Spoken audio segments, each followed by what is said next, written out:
வெண்பருத்தி நூலெடுத்து வாய் வெடிச்ச பூவெடுத்து நான் அணிஞ்சிட தொடுத்து வச்ச நடினமான மாலை இது.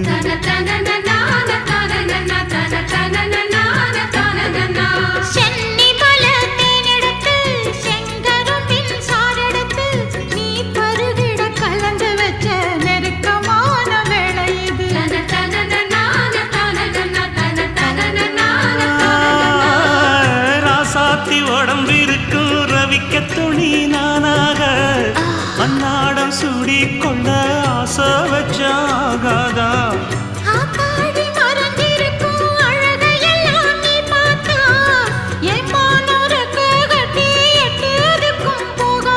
அடிச்சீனி சக்கரையே எட்டி நீயும் நிக்கிறியே நான் ஏங்கி ஏங்கி பார்க்கிற போறாங்கி பண்ணுறியே.